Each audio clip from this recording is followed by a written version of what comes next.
welcome to our podcast today. This is going to be the first edition of sensitive topics. Like I said before, we're going to be picking really sensitive topics, cutting across every sector. It could be business, could be marriage, could be child upbringing, could be fun, could be entertainment, could be politics. Topics will come from time to time, and a lot of people would be featured here. You don't have to agree with everything that we say here. You have a choice of saying I disagree with this topic. I want to come and jump in. I think I have another perspective of whatever topics we're talking about. Today we want to discuss about something really, really sensitive. We want to talk about what's actually happening with our brothers, our fathers who we believe are in heaven, and what exactly is going on with them. How do they feel with what's happening today on earth? If you have to come from their lineage with whatever you are doing from wherever you are today, how do you think they feel? If you're given a chance to be there while they are here, what would you prefer? I think by the end of today's meeting or today's podcast, you should be able to make that choice if you would like to prefer to be there or you would want to be here. I have my friend here, and he's going to be discussing with me in this topic. Everything is blank. My note is empty. So as we discuss, I will also be learning. I'll be taking my own notes. So you should also be ready to learn and be ready to counter whatever we say here. My name is David, and I'm Masimba, and I'll also be learning as well. Exactly. Thanks. Yeah. So we're here together, and we'll be talking a lot about what's happening with our elders. We call them elders. Yeah. Our elders who are in heaven. If you're not a Christian, don't get confused. We're calling them elders because we are Christians. So we believe, we have this strong belief that we have people in heaven. I'm sure you know a few persons that should be in heaven also. I think Moses. Moses is mentioned. Enoch. The walked with God, and then he was no more because he was taken. And Elijah. Those are three names that specifically pop out of the Bible.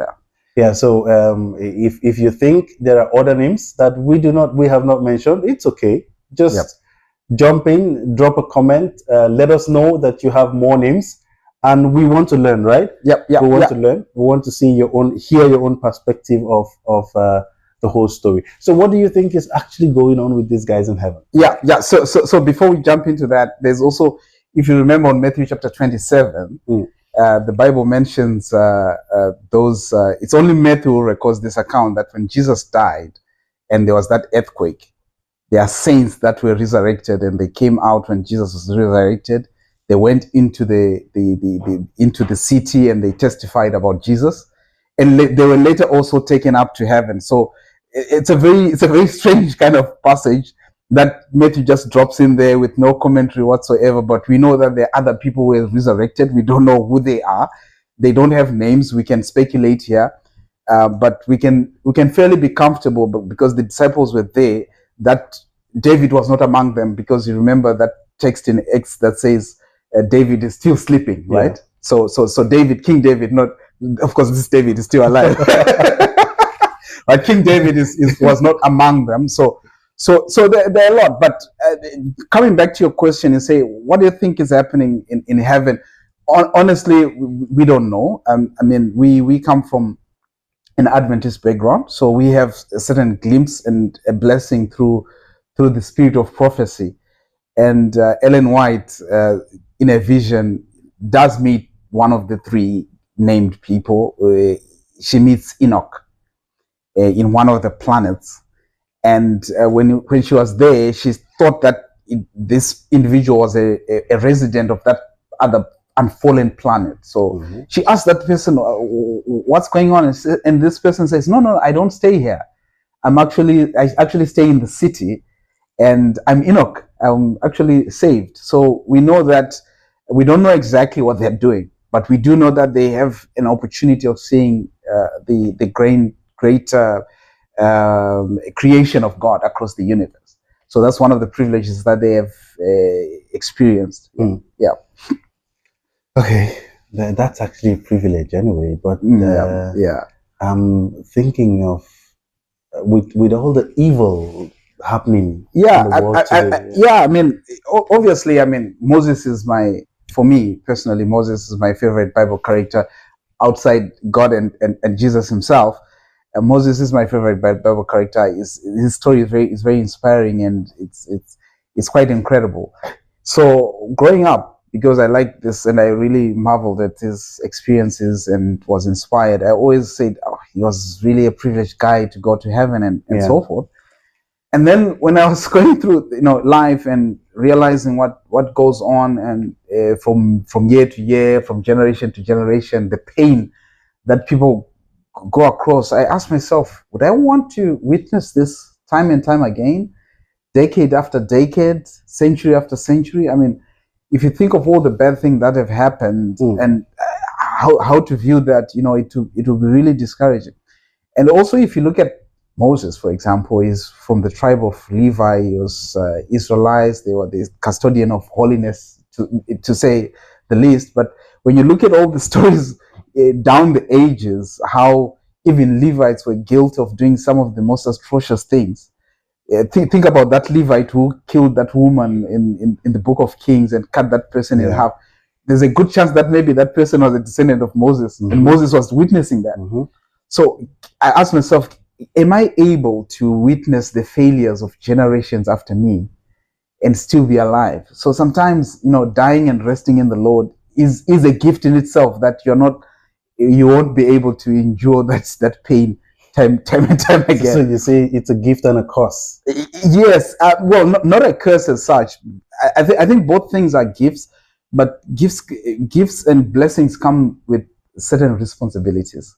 So I wouldn't call it a curse. I think it is a gift that he was taken to heaven, but that gift came with a responsibility. I believe that God didn't just take Moses and Elijah and Enoch just to enjoy the pleasures. Yes, they are enjoying it, but we also get sort of like a glimpse that they were also participating in salvation when you think of the transfiguration. Of course, that was Moses and Elijah. Yeah, they had a role that they were playing in the salvation of us.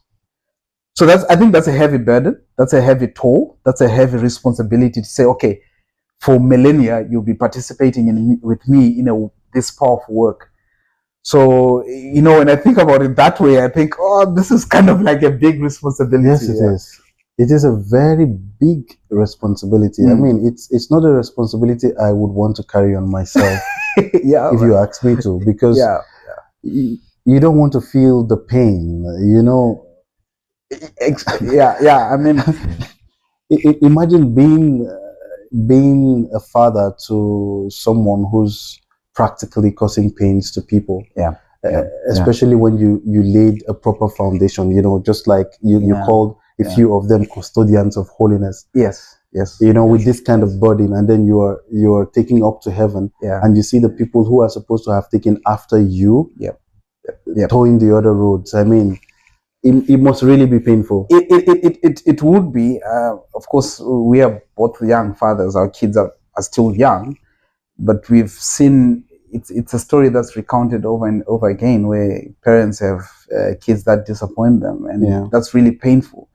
And to see that, continuously happening time and time again, generation after generation after generation, you find that there is a great chance that the mistakes that our fathers made, we are also prone to make them because we are in that environment. So if your child starts making certain mistakes that have impact to the sons, it can have a cascading effect, like a domino effect, where things are falling apart. So I think a person under normal circumstances has enough willpower to endure one lifetime of disappointment.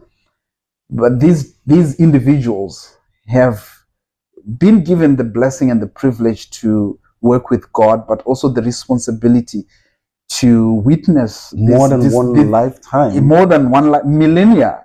This is this is more than one lifetime. This is millennia after millennia. When you think about in the grand scheme of things, probably Moses has been in heaven for at least 5,000 years.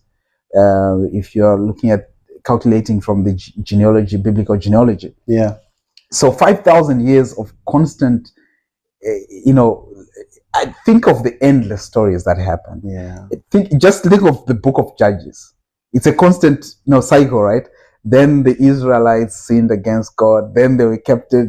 They're in captivity. Then a hero comes and rescues them. 40 years, they're okay. And it's like that constant wheel cycle going on and on and on and on. And, Moses is witnessing all this. Yeah. You get to date. And up to now, I tend to wonder what is going on in his mind. Head. So it means that Yeah. what I see is that, okay, when I look at it from my perspective, fine, it's a heavy thing for me to consider. It is. To do it, but also it gives me a challenge that, okay, whatever blessings that I have for me, I have to take the responsibility seriously, because someone has been given even bigger responsibilities that I cannot imagine me taking up, because I said Moses is an inspiration to me. Yeah. So as much as he inspires me, I should also take anything seriously. I mean, it would be a great thing if God were to select me and say, okay, you're going to heaven. Great. Yeah, but I also have to understand that it comes with a heavy responsibility. And God would always select who's best for that responsibility. Yep. He knows what, I believe he knows what's best. I Exactly. think, and that's why he chose the people that he has chosen to take up to heaven. Probably he would have taken more. Yep. But then he knows people who would not be able to bear such. Yes. It's really heavy. Yes. And it's a message for us today. Like, wherever you are, whatever you do, you should know that. I mean, you could come from the lineage of any of these people in heaven. How would you feel if you were in their shoes? If you had to watch your child, misbehave? You know how angered we get as parents, and you want to spank your child when they do certain things. Yes. These guys in heaven do not have the opportunity to spank anyone. Yes. They just watch it happen. Yeah. They watch us fail. Yeah. And some of us don't even... And they enjoy it. And then they have to enjoy. They don't have a choice. They just have to enjoy. They can't speak to us. It's not like you have a mobile phone that they can call you and say, don't go this way, go that way. Yeah. It's not easy. Think of Enoch, for example. Enoch, it's actually a very interesting time that Enoch, when he gave birth to his son, he named him Methuselah. And when you see the Methuselah, the meaning of the name, I can't quite remember correctly, but it's like it says when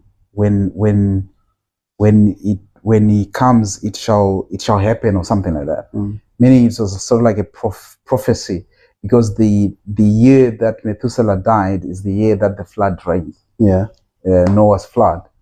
And you can imagine, this is just one generation later, and Enoch is witnessing the destruction of the entire world. And he's saying, oh, I preached about this. I gave people the warning to go after righteousness.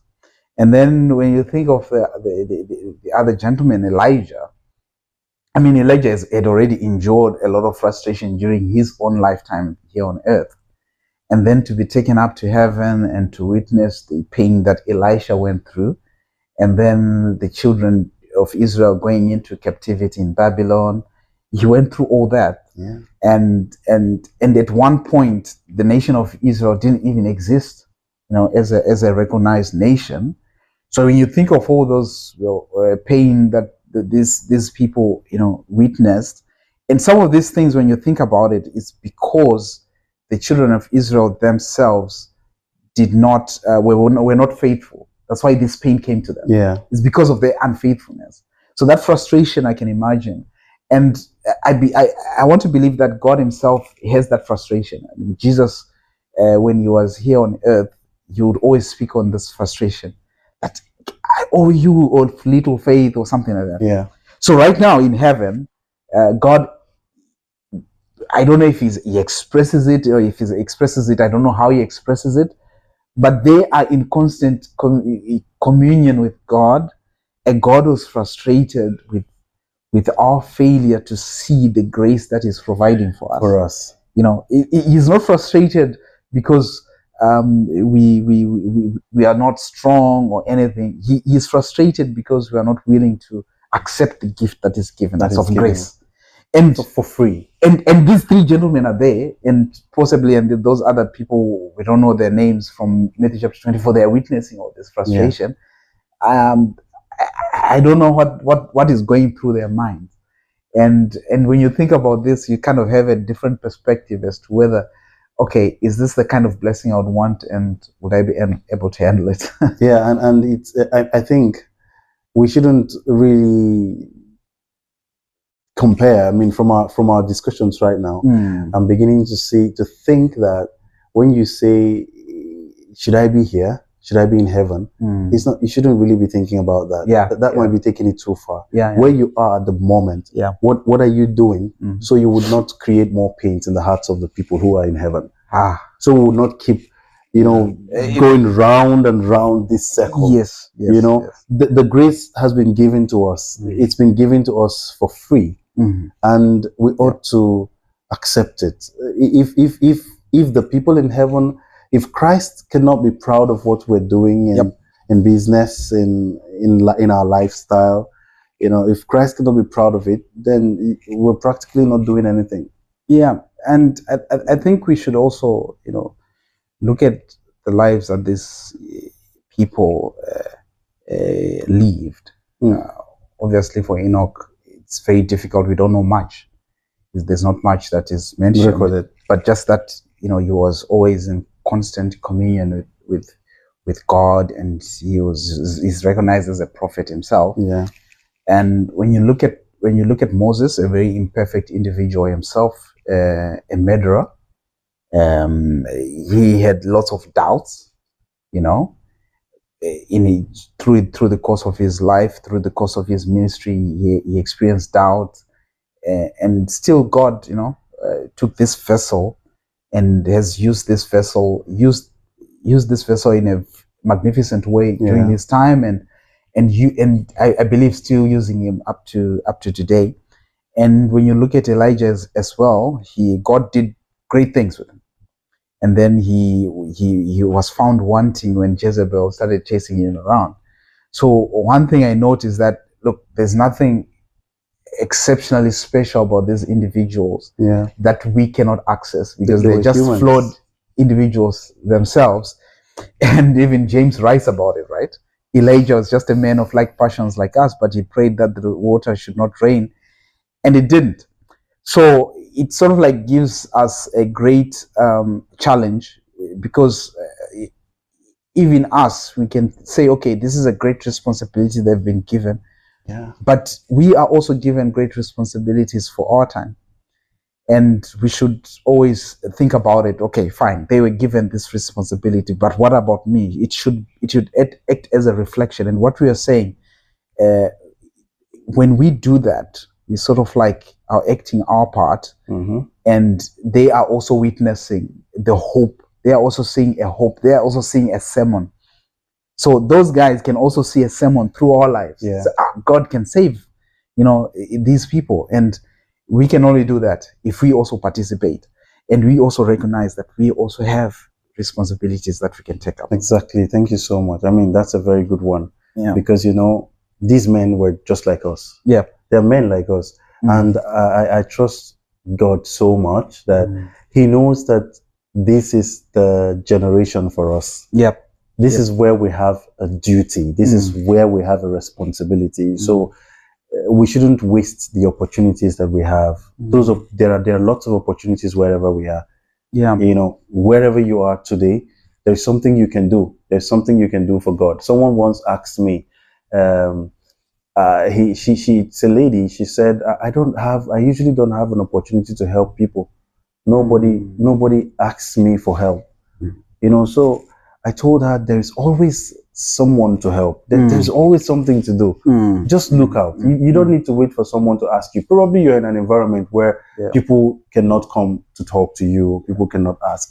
Probably there are things you do that are keeping people away from you. Yeah.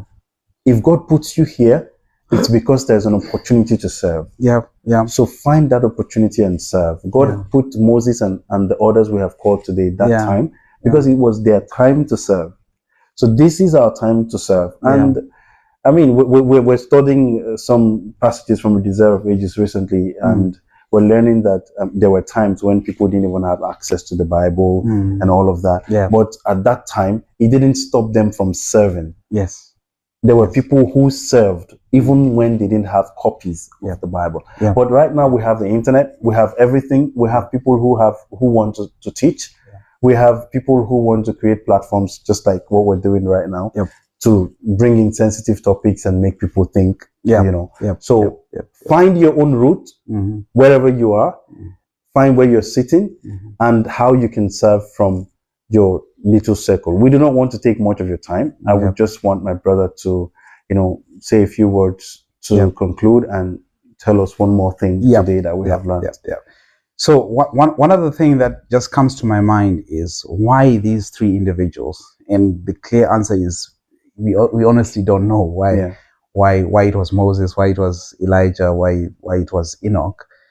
Because to be honest, there are a lot of great men in the Bible that could easily have been selected for this role, and we wouldn't have a problem with it. I mean, think of Daniel, think of Abraham, think of Joseph, an incredible character in the Bible. These are all individuals that if they were to be taken and translated to heaven, we wouldn't have an issue with it, you know.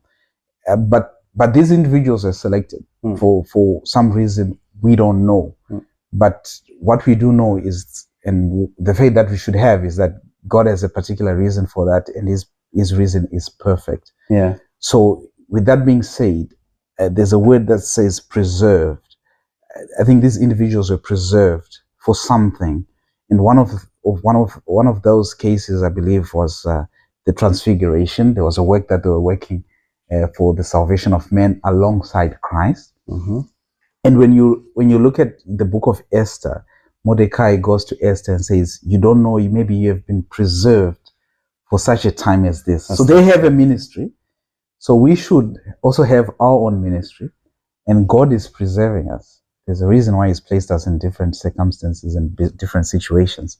So we should see the situation and say, oh, so God maybe has preserved me for such a time as this. So that's what we should look at. And we should draw inspiration for these people. It's a great blessing that they were selected, and they were selected for a good reason. They were mighty men, they were holy men. We should also then recognize that we have been selected for something different, which is also of importance. And when it's preserved us, we should identify that it's preserved us for such a time as this. Yeah. That's the why. We don't actually need to know why the Lord does the things that he do. I mean, he's the God, you know. He makes this, he does this thing, and the one thing I know about him is everything he does is right. He doesn't make mistakes. No. You know, so I'm here because God wants me to be here at this time. That's the why. So you are where you are today because God wants you to be there at this time, in this generation. They were there because God wanted them in that generation. So let's not waste any time. Let's use the opportunities we have. There are lots of opportunities around us, you know. As we go on and on in our podcast, we'll open up a lot more topics and we'll discover a lot of opportunities around us, opportunities to serve, opportunities to learn. There are lots and lots of opportunities. Don't ask, why am I here? Don't ask, why did God put me here? Why is this challenge coming? The question should be, how does God want me to serve in this challenge? What's the opportunity? How do I see the opportunity in this challenge? Like I said before, we do not want to take much of your time. We want to keep each episode as short as possible, as interesting as it can be. And then we want to teach someone something new in every episode. We hope you've learned something today with what's going on with our elders, our fathers who are in heaven. And we hope that you will be able to use the opportunities that you see around you today. Don't take everything we have said, right? I mean, feel free to say you don't agree, say you disagree. And we want to have you on the podcast. We want to talk to you. We want to hear your own opinions on what we're saying. And if you have a topic you want us to study, let us know. We want to learn. We want to dig deeper as well. And we'll always be willing to talk about these things. Thank you so much. See you again soon. Thanks a lot. Thanks for having me. Yeah, thanks for coming.